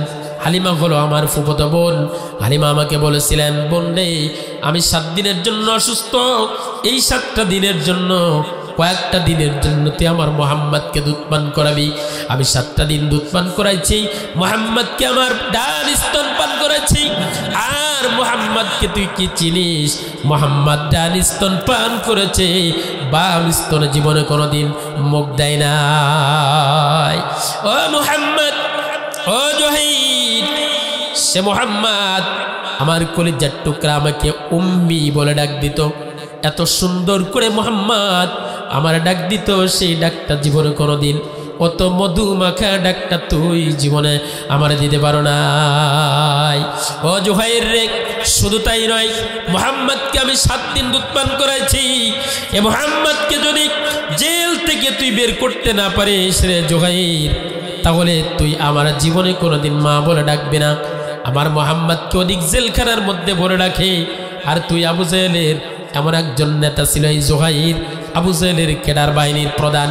বলতো বাকরি বাজারের ভিতরে যতগুলি দোকান আছে, এই দোকানগুলি থেকে চান্দা উঠাবি, এই যে ঘাট থেকে চান্দা উঠাবি, মাঠ থেকে চান্দা উঠাবি, ব্যবসায়ীদেরকে রাজপথে প্রতিমধ্যে ধরে ধরে ডাকাতি করবি। ডাকাতি করে করে করে করে বিভিন্ন জায়গায় লোকজন সেট করে ডাকাতি করে 50% আবু জেহেলের খাতায় জমা দিত, আর 50% জমা যিনি নিজে নিত তার নাম হলো জুহাইর। আবু জেহেলের প্রধান ক্যাডার বাহিনীর প্রধান ছিল যেরকম নাউজুবিল্লাহ। এই জুহাইর এবার মাথা নিচু করে বলতেছে মা সত্যি কি তাই? ও মা, আমি জুহাইর, আবু জেহেলের একজন ক্যাডার বাহিনীর প্রধান। মুহাম্মদ যদি সত্যি আমার দুধ ভাই হয়ে থাকে মা, সত্যি করে বলো, এবার আমি মুহাম্মাদের জন্য কিছু একটা করেই ছাড়বো। মা বলতেছে জুহাইর রে, তুই যদি আমার মুহাম্মদকে জেলের তালা ভেঙে বের করে না আনতে পারো, আমি কথা দিলাম তুই জীবনে কোনোদিন আমার মা বলে ডাকবি না। ইতিমধ্যে হিশাম ইবনে আমর দরজার সামনে এসে বলতেছে জুহাইর বাড়ি আসনি? টক টক করতেছে। জুহাইর বলতেছে কে? বলতেছে আমি মন্ত্রী পরিষদের প্রধান সদস্য, সিনিয়র পার্সন মন্ত্রী। যেমন মনে করেন ওবায়দুল কাদেরের বাসায় আর এক মন্ত্রী চলে গেছে, এসে বলতেছে জুহাইর রে দরজাটা খুলে দাও। জুহাইর বলতেছে এত রাত্রে কেন আপনি? বলতেছে জুহাইর 7 দিন হয়ে গেছে আমি বিছনায় ঘুমাইতে পারি না। মক্কা নগরীর সব থেকে দামি মানুষ, সব থেকে সুন্দর মানুষকে জেলখানার ভিতর আটকে রেখে খাবারগুলি বন্ধ করে, পানিগুলি বন্ধ করে দেয়া, 53 জনের কাফেলা মানুষগুলো কাতরে হত্যা করা হচ্ছে। এই জিনিসটা আমার তো ভালো লাগছে না, ভিতরে আমাদের যন্ত্রণা শুরু হয়ে গেছে। ও জুয়াইর, তুই কি পারবি আমার সাথে একটু সঙ্গ দিতে? আমার মতের সাথে একমত হতে পারবি নি রে জুয়াইর? জুয়াইর বললেন, আমর রে, কিছুক্ষণ পূর্বে আমার মা যে আলটিমেট দিয়েছে, আমি যদি আল্লাহর নবীকে মুহাম্মদকে বের করে না আনি তাহলে আমার মা জীবনে কোনোদিন আমাকে মা বলে ডাকতে নিষেধ করে দিয়েছে। আল্লাহু আকবার। মায়ের দোয়া নিয়ে জুয়াইর বের হয়ে গেল। মা, কথা দিলাম, ওয়াদা দিলাম, আগামীকালকের মধ্যে তোমার মুহাম্মদকে আমি বের করে আনবো গো মা। বের হয়ে চলে গেলেন। হিসাব ইবনে আমর বলতেছে, দুইজনেতে সম্ভব নয়। জুয়াইর বলে, আরেকজনের কাছে যাই চলো। বলতেছে, কার কাছে যাওয়া যাবে? এই দুইজন পরামর্শ নিল। পাশেই বাড়ি ছিল মুতিঈম বিন নজর। মুতিঈম নামে একজন ব্যক্তি ছিলেন, মুতিঈম বিন আদিরের ছেলে মুতিঈম। চলো যাই, মুতিঈমের বাড়ি যাই। দুইজন ব্যক্তি যে মুতিঈমের বাড়ি রওনা করবেন, মুতিঈমের বাড়ির দিকে যাচ্ছেন। হঠাৎ করে মুতিঈমের বাড়ি আর একটা ঘটনা ঘটে গেছে। জোরে বলুন আল্লাহু আকবার। এই ঘটনাগুলি যিনি ঘটাচ্ছেন তিনি কে? আমরা অনেক সময় বলি, দোস্ত তোর কথা কতি তুই চলে আসলি, তুই মেলাদিন বাঁচবি, ঠিক না বেটি? আল্লাহ বলছেন, এই কাহিনীগুলো সবাই আল্লাহ তাআলা ঘটাই দিচ্ছি, কিভাবে কি করব। আল্লাহ দেখে কি দেখে না? জোরে বলুন, দেখে কি দেখে না? মুতিঈমের বাড়ি একটা ঘটনা। স্ত্রী বলতেছে, প্রাণের স্বামী, ও মুতিঈম, তুমি তো রাস্তাঘাটে থাকো, দোকানপাটে থাকো, বাজারে থাকো, রাত করে বাড়ি আসো, স্ত্রী পুত্র সন্তানদের খবর রাখো না। তুমি কি জানো রে মুতিঈম, তোমার ছোট্ট 3 বছরের বাচ্চা অথবা 5 বছরের বাচ্চা 3 দিন যাবৎ খানা খায় না। আজকে নতুন করে একটা জরুরি ঘোষণা দিয়েছে, তুমি যদি ওর কথা না মানো তাহলে জীবনে আর কোনোদিন খানা খাবে না, না খাইতে খাইতে জীবনে শেষ হয়ে যাবে, খানা খাবে না। হঠাৎ করে মুতিঈম বলতেছে, সর্বনাশ, বাচ্চা 3 দিন ভাত খাই না, আমারে কও নাই কা? কয়, তুমি বাড়ি আসো রাত 12টায়, আসার পরে তোমার মোবাইল টিপতে সময় চলে যায় আরো 3 ঘন্টা, তোমার সাথে কোন সময় কথা বলবো? এরকম প্রাণের স্বামী আমাদের সমাজে আছে না? না। মুতিঈমের স্ত্রী বলতেছে, প্রাণের স্বামী, তুমি কি জানো তোমার ছোট্ট বাচ্চা 5 বছরের বাচ্চা বলতেছে, মা গো, আমি তো শুনেছি মুহাম্মদ নামে একজন সুন্দর মানুষ পৃথিবীতে আছে। এই মানুষটি আমি যেদিন জন্মগ্রহণ করেছিলাম, মা, আমার দাদি আমার কাছে গল্প করেছে, এ মুহাম্মদ বাড়ির পাশ দিয়ে যাচ্ছিলেন, আমার দাদি মুহাম্মদকে ডাক দিয়া, মুহাম্মদ ছিল একজন ভালো মানুষ, আমি যেদিন জন্মগ্রহণ করেছিলাম মুহাম্মদকে ডাক দিয়া তার গালের লালা আমার গালের ভিতরে দিয়া খেজুর দিয়ে আমাকে তাহনিক করাইছিল। সেই তাহনিক করানোর কারণে ক্লাসে কোনো ছাত্র, কোনো স্টুডেন্ট আমার সাথে পড়াশোনা করে পারে না, যার কারণে আমার মেধার চেহারা সুন্দর হয়েছে। মা, সেদিন থেকে মুহাম্মদ আমার কাছে একটি প্রিয় নাম, মুহাম্মদকে আমি বলতে পারি না। কোথায় সেই ব্যক্তিটা? সেই ব্যক্তিটারে দীর্ঘদিন হয়ে গেল আমি দেখি না গো মা। আমি শুনছি মুহাম্মদকে জেলের ভিতরে আটকে রাখা হয়েছে। ওই মুহাম্মদকে যদি জেল থেকে আব্বা বের করে এনে না দেয়, আমি কথা দিলাম তোমাদের হাড়ির ভাত আর একটি দিনের জন্য খাবো না। আল্লাহু আকবার। আর জোরে বলুন আল্লাহু আকবার। আমার ভাইরা, মুতিঈম অশান্তিতে পড়ে গেলেন, চিন্তায় পড়ে গেলেন। ইতিমধ্যে হিশাম ইবনে আমর এবং জুহাইর এসে বলতেছেন, ও মুতিঈম, বাড়িতে আসো।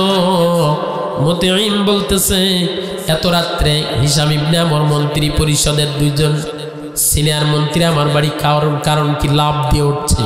বলতেছে, মুতিঈম রে, বিশেষ একটা আনকমন খবর নিয়ে আসছি। কি খবর? হ্যাঁ, গাড়ি আমারও চালাতে দেন, হেল্পারি করেন না ভাই। আপনারা আমার কাছে বলবেন যে হুজুর এই সমস্যা, আমি ড্রাইভ করতেছি, আমারে করতে দেন, সাউন্ড দিবেন না। এখন কথা বলবো শুধু আমি, পিছনে জায়গায় লোকজন ধরতেছে না, বিছানা পেড়ে দেন। আর আপনারা একটু সামনে ফাঁকা জায়গা পূরণ করেন। সুবহানাল্লাহ, আলহামদুলিল্লাহ, লা ইলাহা ইল্লাল্লাহ, সুবহানাল্লাহ, আলহামদুলিল্লাহ, লা ইলাহা লা ইলাহা ইল্লাল্লাহ মুহাম্মাদুর রাসূলুল্লাহ সাল্লাল্লাহু আলাইহি ওয়াসাল্লাম। আমার ভাইরা, মুতিঈম আল্লাহর নবী বের করার জন্য দুইজন ব্যক্তি যে বললেন, আস্তে আস্তে করে বসে যাবেন, শব্দ করবেন না। দুজন ব্যক্তি যে বলতেছেন, ও মুতিঈম, তুমি কি জানো মুহাম্মাদের 53 জনের কাফেলারে পানি বন্ধ করে দেওয়া হয়েছে, খাবারগুলি বন্ধ করে দেওয়া হয়েছে, অল্প দিনের ভিতরে মনে হয় মারা যাবে, কয়েকটা বাচ্চা ছিল সম্ভবত মারা গেছে। আমরা সিদ্ধান্ত নিয়েছি মুহাম্মাদের এই জেলের তালা ভেঙে আমরা বের করে নিয়ে আসবো। আল্লাহু আকবার। মুতিঈম বলতেছে, হিশাম রে, ও হিশাম, ও জোহাইর, আমার ছোট্ট বাচ্চা মুহাম্মাদের জন্য খাবার বন্ধ করে দিয়েছে। সুবহানাল্লাহ। চলো আমরা তিনজনে যাই। আর একজনের বাড়িতে গেলেন, আর একজনের বাড়িতে গেলেন, 5 জনের বাড়িতে গিয়া 5 জনের একটা কাফেলা তৈরি করে জোহাইর হাতে নিলেন একটা তরবারি। জোরে বলুন আল্লাহু আকবার।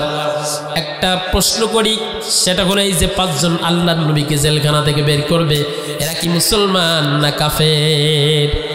মুসলমান না কাফের? আমার ভাইয়েরা, তৎকালে বিশ্ব নবীকে জেলখানা থেকে বের করার জন্য কাফেররা সিদ্ধান্ত নিয়েছিলেন, কাফেররা অগ্রগামী হয়েছিলেন, ভূমিকা নিয়েছিলেন। কিন্তু 14-15 বছরের ভিতরে বাংলাদেশের আলেম ওলামা গুলো জেলখানার ভিতরে মরে পচে গেল। জেলখানার ভিতরে কত অকাতরে সহ্য করে গেল। বাংলার মুসলমান আপামর জনগণদের ভিতরে, যারা মন্ত্রী পরিষদের ভিতরে এত মানুষ ছিল, মুসলমান হওয়া সত্ত্বেও একজন ব্যক্তি কোন ওলামায়ে কেরামের পক্ষে কথা বলে না। ঠিক না বেঠি? এই জন্য আল্লাহর নবী বলছেন, আয-যুলমু যুলমাতুন ইয়াউমাল কিয়ামাহ। যে ব্যক্তি মানুষের উপর জুলুম করবে, সেই ব্যক্তিদের আল্লাহ রাব্বুল আলামিন তার সামনের পথগুলি বন্ধ করে দিবে। দুনিয়াতেও বন্ধ হয়ে যাবে, কিয়ামতের দিন জুলুম ব্যক্তিরা জালেম হয়ে অন্ধকার নিয়ে কিয়ামতের দিন উঠবে। সুবহানাল্লাহ। আমার ভাইরা, 5 জন ব্যক্তি সিদ্ধান্ত নিয়ে আবু জেহেলের বাড়িতে চলে গেলেন গভীর রজনীতে। যে বলতেছে, নেতা মিজাজ খুব গরম। যে বলতেছে, আবু জেহেল, যে ব্যক্তি একটু চড়া হয়, বদ মিজাজি হয়, ডাকাতি করে, এরা একটু রাগী হয় না? বিশেষ করে হিশাম ইবনে আমর আস্তে করে ভদ্রভাবে ডাক দিচ্ছে। জোহাইর একবার চিল্লে উঠছে, কিসের আবার আস্তে করে ডাক দেয়া? আবু জেহেল, বাড়ি থাকলে বাড়ি থেকে বের হও। আবু জেহেল কি রে? জোহাইরের মতো শোনা যায়। তাড়াতাড়ি এসে দরজা খুলে দিয়েছে। খুলে দেওয়ার পরে বলতেছে, কি ব্যাপারে এত রাত্রে তোমরা চিল্লে পাল্লা করো? কা ওই চিল্লে পাল্লার কাম নাই, কথা আছে। বলতেছে, আসো, ভিতরে আসো, বসো, নাস্তা করো, তারপরে কথা বলো। তখন বলতেছে, জোহাইর বলতেছে, কোনো কথা হবে না, শটে কথা হবে। হিশাম ইবনে আমর প্রতিনিধিত্ব করলেন। হিশাম বলতেছেন, আবু জেহেল, তুমি তো জানো মক্কা নগরীতে সব থেকে সুন্দর চরিত্রের অধিকারী হলো মুহাম্মদ। তুমি আমাদের সাথে ওয়াদা দিয়েছিলে এ মুহাম্মদদেরকে, এদেরকে অল্প সময়ের জন্য নজরবন্দি করে জেলখানার ভিতরে রেখে দিব। কিন্তু তুমি তো আমাদের সাথে এরকম সিদ্ধান্ত নাও নাই। মক্কার সব থেকে উৎকৃষ্ট মানুষ, মক্কার সব থেকে ভালো মানুষ, আবু বকরের মতো ভালো মানুষ মক্কায় নাই, ওমরের মতো ভালো মানুষ মক্কাতে নাই, উসমানের মতো ভালো মানুষ মক্কাতে নাই, মুহাম্মাদের মতো ভালো মানুষ মক্কাতে নাই। ভালো মানুষগুলো জেলের ভিতরে ঢুকে তাদেরকে পানি বন্ধ করে, খাবার বন্ধ করে দিয়ে, সব কিছু বন্ধ করে দিয়ে তুমি তাদেরকে মেরে ফেলবে, এই সিদ্ধান্ত তো তোমরা আমার সাথে করো নাই। ঠিক না বেঠি? বলতেছে, অতএব নিজের ইচ্ছা মতো জেলখানার খাবার বন্ধ করে দিয়েছ, এই মুহূর্তে জেলের তালা তোমাকে খুলে দিতেই হবে। আবু জেহেল বলতেছে, তোমাদের কি মাথা খারাপ? এই হুজুর গেরে যদি ছাড়িয়ে দিই, এরা জায়গা রাখবে না? আমলিগ তো একদিনের জন্য বাংলাদেশে টিকতে পারবি না। এত বাধা বিপত্তি, জেল, জরিমানা, রাজাকার কথা বলে বলে বলে বলে রাজনীতির ওয়াজ করবেন না, এটা করবেন না, 144 জারি করে করে করে করে জামাত শিবিরের তকমা লাগাইয়া এত কিছু করে তাই ঠেকানো যায় না। আর যদি এদের ওপেন করে দিই, তুমি কি পাগল হয়েছো? ভাই পাগল টাগল বুঝি না, জেলের তালা খোল, মুহাম্মদকে ছেড়ে দিয়ে। আল্লাহু আকবার। আর জোরে বলুন আল্লাহু আকবার।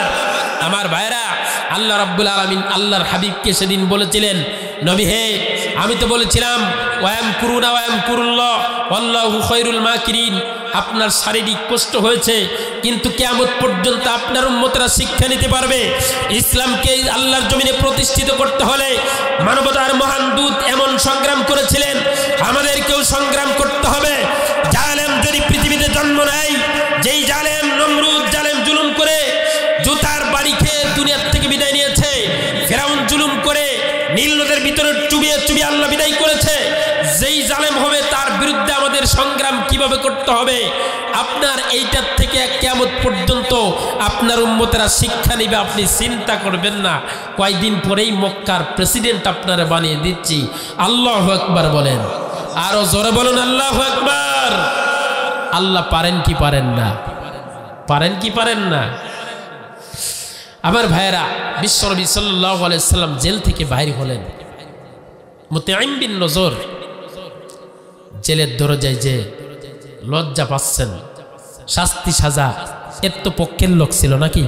হিশাম বিন আমর জেলের দরজায় যে বলতেছেন, মুহাম্মদ মুরব্বী মানুষ তো ইমোশনাল থাকে, আল্লাহর নবী বসে আছেন, উঠতে পারেন না, সোনার চেহারাটা মলিন হয়ে গেছে, চোখগুলো গর্তের ভিতরে ঢুকে গেছে, আল্লাহর নবী না খাইতে খাইতে, পানি নাই খাবার নাই, এরকম করতে করতে নবীজি একটা গাছের নিচে বসে আছে। হিশাম ইবনে আমর যে বলতেছে, মুহাম্মদ তুমি কেমন আছো? আল্লাহর নবী পবিত্র জুবান থেকে মৃদু হাসি দিয়ে বললেন, আলহামদুলিল্লাহ আমি ভালো আছি। জোরে বলুন আল্লাহু আকবার। এজন্য সুখে দুঃখে সর্ব অবস্থায় প্রশংসা করার নাম হলো মুসলমান। আল্লাহু আকবার। আমরা যদি কই চাচা কেমন আছেন, আর বাবু কোন রকম, চাচা বলে কোন রকম আছে, আছে না নাই? আর বাবু সারা বিপদ, শরীর ভালো না, স্বাস্থ্য ভালো না, সংসারে অভাব অনটন, ব্যবসা নেই, বাণিজ্য নেই, দুনিয়ার ঝুই ঝামেলা, রাজনীতি, মানে এত সমস্যা দেখায় যে সমস্যার সমাধান করা তো সম্ভব না। আল্লাহ বলছেন মুমিনরা সুখে দুঃখে সর্ব অবস্থায় যদি বলা হয় কেমন আছেন, বলবে আলহামদুলিল্লাহ। জোর বলুন আল্লাহু আকবার। আমরাও বলবো তো ইনশাআল্লাহ, জোর বলবো তো ইনশাআল্লাহ। আল্লাহর নবীর কাছে যে বলতেছেন হিশাম ইবনে আমর মুরব্বী মানুষ, মুহাম্মদ তুমি কেমন আছো? আল্লাহর নবী বললেন আলহামদুলিল্লাহ আমি ভালো আছি। নজর ইবনে হারেস আপনার জোহাইর দু চোখের পানি ছেড়ে দিয়েছে। দেখবেন যারা ডাকাত এদের মনটা আবার খুব নরম, একদিকে হট মিজাজি অপর দিকে নরম।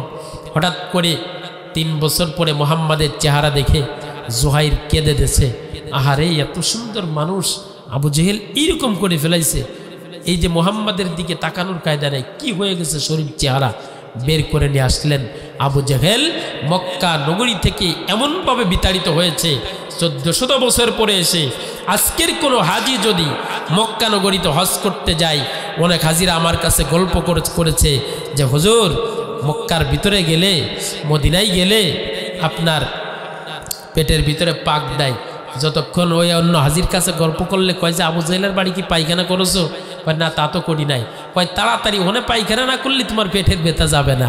কারণ আবু জেহেল বলছিল আল্লাহর নবীর নাম পৃথিবী থেকে মুছে দিবে।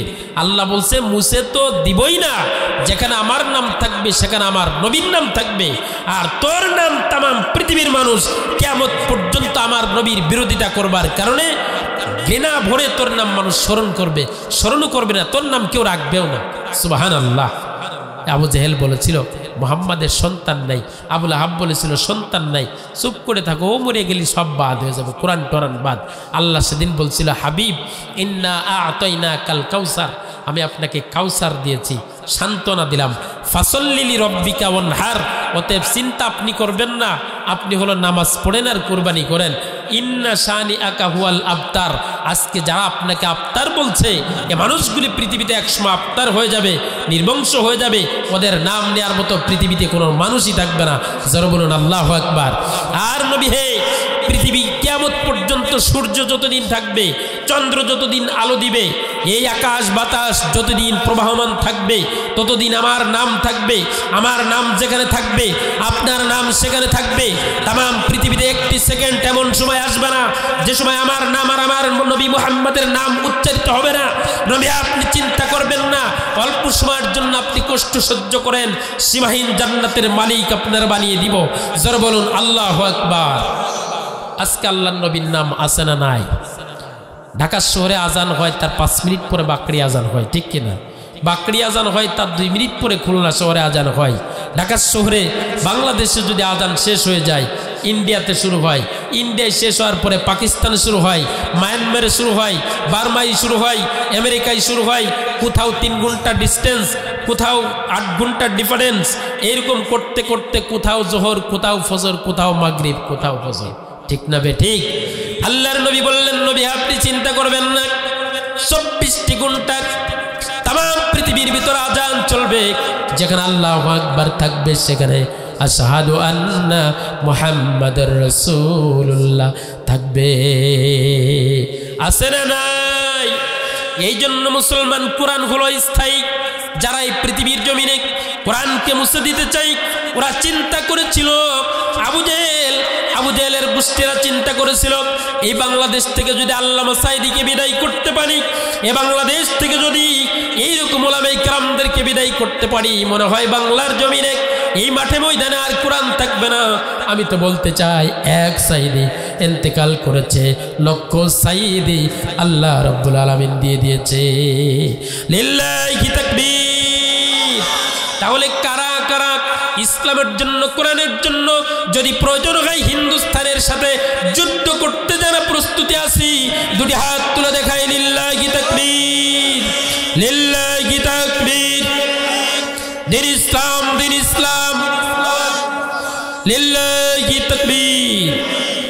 আমার ভাইরা, পার্শ্ববর্তী দেশ সম্পর্কে 1400 বছর পূর্বে মানবতার মহান দূত বলে গেছে, হিন্দুস্তানের সাথে আমার উম্মতদের গাজওয়ায়ে হিন্দ নামে একটা যুদ্ধ সংগঠিত হবে। যেই যুদ্ধের ভিতরে মুসলমান হবে 3 শ্রেণীর, 3টা ভাগ হয়ে যাবে। এক শ্রেণীর মুসলমানরা মুনাফিক হয়ে মরবে, তারা বলবে ওরে সর্বনাশ, কত বড় দল রে, ওই দলের সাথে আমরা পারবো। ওই ভয়তে তারা পালাবে। হিন্দুস্তানে এত বিশাল জনসংখ্যা, বাংলাদেশ থেকে 29 ডাবল। এই হিন্দুস্তানের মুসলমানরা, হিন্দুস্তানের কাফেররা যদি আমাদের উপরে একবার ফুৎকার দেয়, একবার ফু দেয়, তাই তো আমরা শেষ হয়ে যাব। এই চিন্তা করে মুসলমানদের 3-এর 1 অংশ মুনাফিকি করে ভয়তে ওরা পলায়ন করবে। আর একদল মুসলমান, তারা হলো যুদ্ধের ভিতরে কাফের আর মুশরিকদের বিরুদ্ধে ইসলামকে প্রতিষ্ঠিত করবার জন্য যুদ্ধ করতে করতে করতে করতে শাহাদার পেয়ালা পান করবে। তাদের শরীরের রক্তে মুসলমানদের পায়ের টাকনু পর্যন্ত ভিজে যাবে। কোন আল্লাহু আকবার।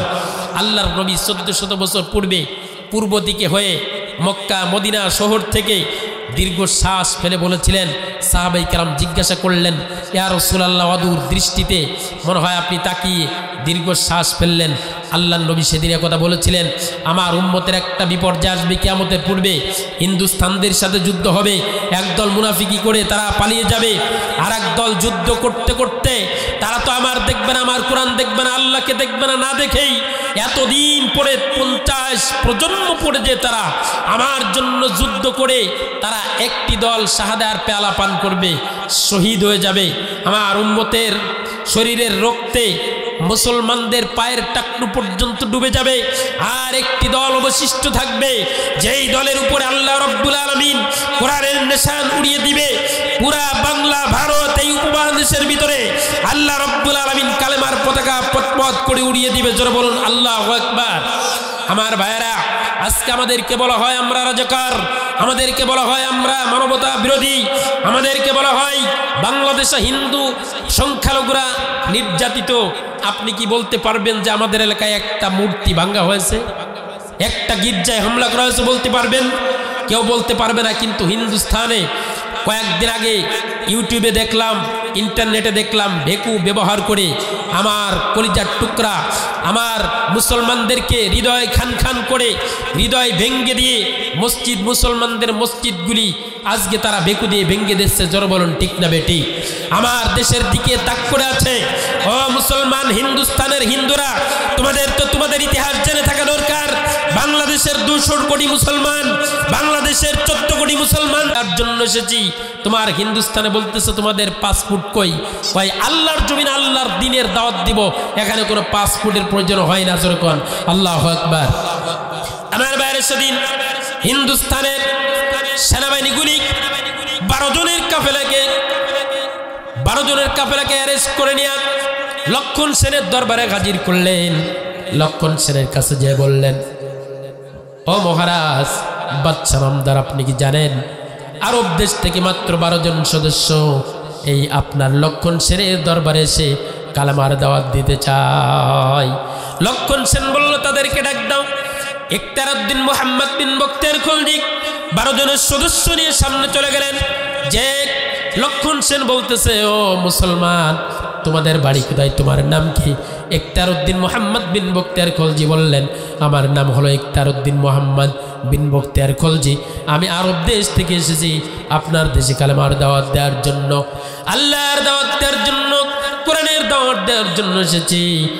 রাজা লক্ষণ সেন সেদিন বলেছিল, ও মুসলমানের 12 সংখ্যার মুসলমান কাফেলা, তোমরা কি জানো এই হিন্দুস্তানে আমার রাজদরবারে যে সেনাবাহিনী আছে, তোমাদের উপরে যদি আমি ছেড়ে দিই তোমরা পাউডার হয়ে যাবা। নাউজুবিল্লাহ। সেদিন ইখতিয়ারউদ্দিন মুহাম্মদ বিন বখতিয়ার খলজি বলেছিল, ও হিন্দুস্তানের রাজা লক্ষণ সেন, আপনি জেনে রাখেন, মুসলমান কোনোদিন বুক দেখায় পিঠ দেখায় না, মুসলমান কোনোদিন পিছপা হয় না, কারণ পৃথিবীর কোন রাজা বাদশার আমন্ত্রণ নিয়ে আসি নাই, আমরা নিয়ে এসেছি যার দাওয়াত। তিনি কে? জোরে বলুন, তিনি কে? ইখতিয়ারউদ্দিন মুহাম্মদ বিন বখতিয়ার খলজি সেদিন বলেছিল, আমরা পিছপা হব না, ইসলামের দাওয়াত দিতে এসেছি, তোমরা আমাদেরকে মারতে পারো, কাটতে পারো, জীবন দিতে পারি, কিন্তু হিন্দুস্তান থেকে পলায়ন করা মুসলমান জাতি আমরা হতে পারি না। সেদিন ইখতিয়ারউদ্দিন মুহাম্মদ বিন বখতিয়ার খলজি রাজদরবার থেকে বাহির হয়েছে একটা স্লোগান দিয়েছিল, একটা তাকবীর দিয়েছিল। এক তাকবীরে বাদশা, এক তাকবীরে হিন্দুস্তানের রাজা লক্ষণ সেন পিছন দরজা দিয়ে বাইরে হতে বাধ্য হয়েছিল। যারা বলুন আল্লাহু আকবার। ইখতিয়ারউদ্দিন মুহাম্মদ বিন বখতিয়ার খলজি 12 জন সদস্য নিয়ে দরবারের বাইরে এসে একটা স্লোগান দিল, লিল্লাহি তাকবীর। এই স্লোগান দেওয়ার সঙ্গে সঙ্গে হিন্দুস্তানের লক্ষণ সেনের রাজ দরবারে ওই যে সেনাবাহিনীগুলা দেখতে পেলেন, এই যে আমাদের রাজা লক্ষণ সেন পিছন দরজা দিয়া বাহির হয়ে আসতে করে পালাই, কম্পন সৃষ্টি হয়ে গেছে। কিছুক্ষণ পর সেনাবাহিনীর প্রধান জিগালেন, আমার প্রাণের বাদশা, হিন্দুস্তানের এত বিশাল জনগণ, এত বিশাল এরিয়ার বাদশা, মাত্র 12 জন মুসলমান সদস্য এসে এখানে একটা স্লোগান দিল আর আপনি পিছন দরজা দিয়ে পালালেন, কারণটা কি? লক্ষণ সেন সেদিন বলেছিল, মুসলমান, ও বাকরির মুসলমান জেনে রাখো, লক্ষণ সেন সেদিন বলেছিল, ও আমার সেনাবাহিনীরা, তোমরা দেখতে পারো 12 জন। ইখতিয়ারউদ্দিন মুহাম্মদ বিন বখতিয়ার খলজি আল্লাহর নাম নিয়ে যখন স্লোগান দিয়েছে, তাকবীর দিয়েছে, আমি লক্ষণ সেন দেখতে পেলাম আমার পুরা রাজ দরবারটা ঘিরে নিয়েছে এবং আসমান পর্যন্ত, জমিন থেকে আসমান পর্যন্ত মুসলমানে ভরপুর হয়ে গেছে। জোরে বলুন আল্লাহু আকবার। আমার বন্ধুগণ, সেই মুসলমান আজকে আছে না নাই? মুসলমান আছে না নাই? আমার বন্ধুগণ, আল্লাহর নবী বলছেন, লা ইয়াবকা মিনাল ইসলামি ইল্লা ইসমুহু ওয়া লা ইয়াবকা মিনাল কুরআনি ইল্লা রুসমু। ইসলাম থাকবে নাম ব্যতীত, নাম ছাড়া ইসলামের কোনো কাম থাকবে না। ঠিক না বে ঠিক? আমরা নামের মুসলমান না কামের মুসলমান? নাম দিয়ে কি হবে? নামের বড়াই করো না গো, নাম দিয়ে কি হয়?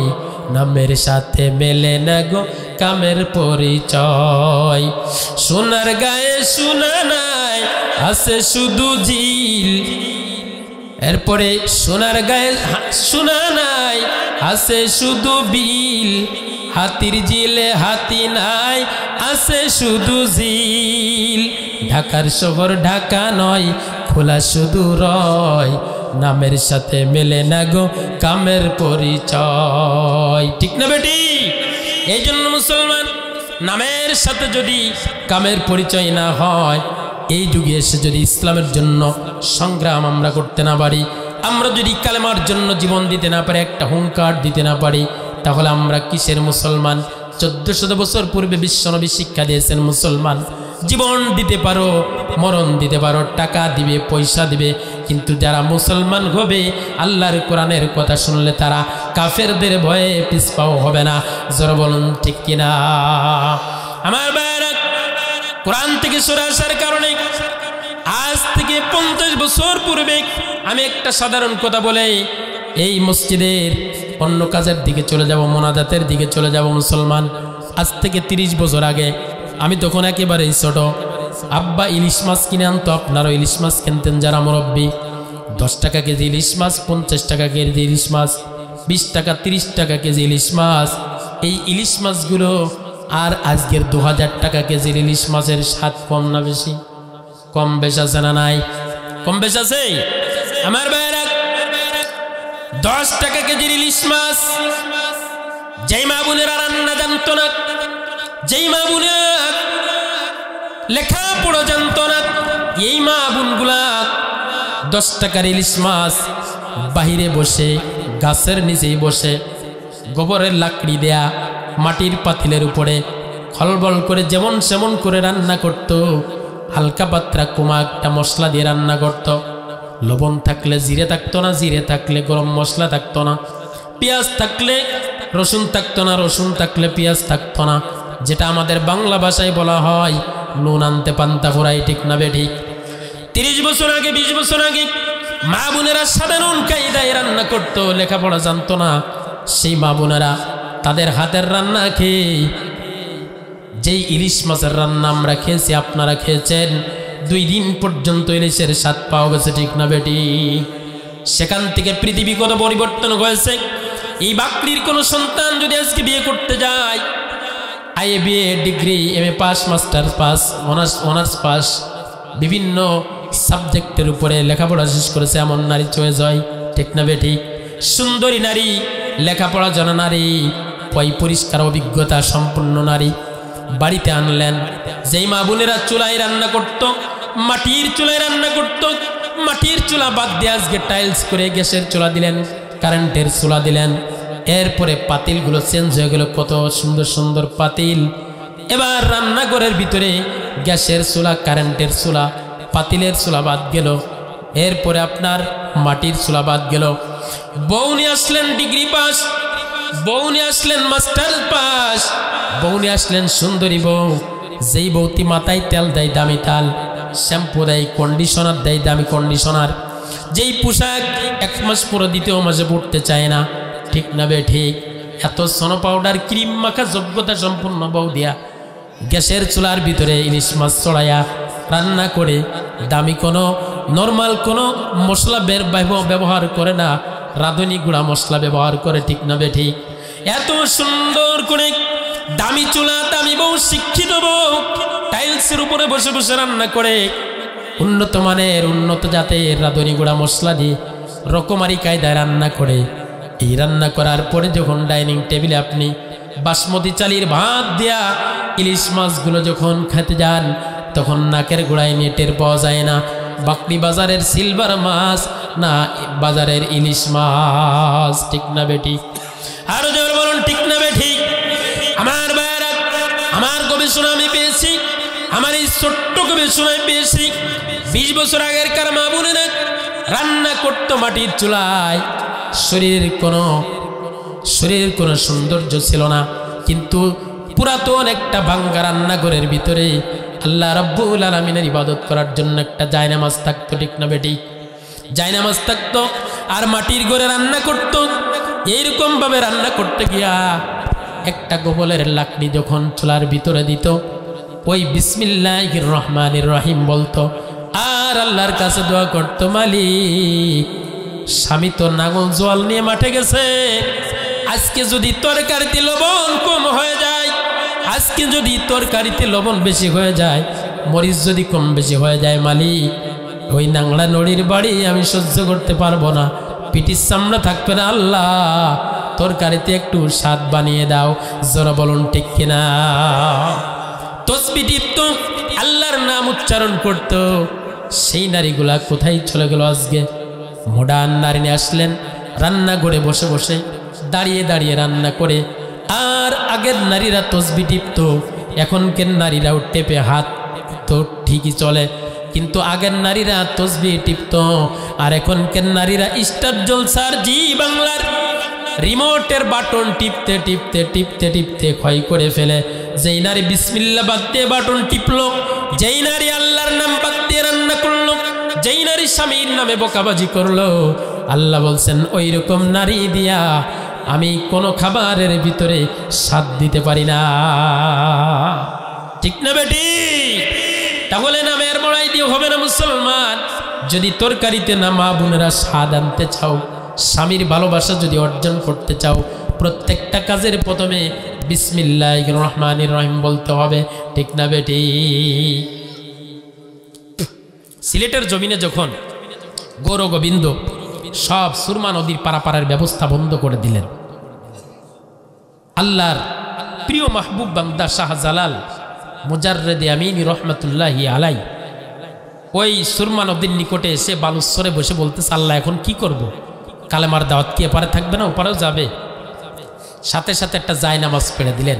উনি কিন্তু বিমান কামান লাঠি ব্যবহার করেছিল না, পারছিল কি জায়নামাজ ব্যবহার করে আল্লাহর সাথে দিদার করে বলছে, আল্লাহ আপনি ব্যবস্থা করে দেন।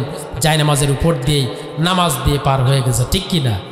যে বিপদে পড়েছে সেই নামাজ দিয়ে আল্লাহর দিদারের মাধ্যমে নিজের স্বার্থকে হাসিল করেছে। ঠিক কি না? আল্লাহর নবী যখনই বিপদে পড়েছে নামাজ পড়েছে। এখনও হক্কানি আল্লাহর প্রিয় মাহবুব বান্দারা যখনই বিপদে পড়ে আল্লাহ বলছেন ওয়াস্তাঈনু বিস-সাবরি ওয়াস-সালাহ।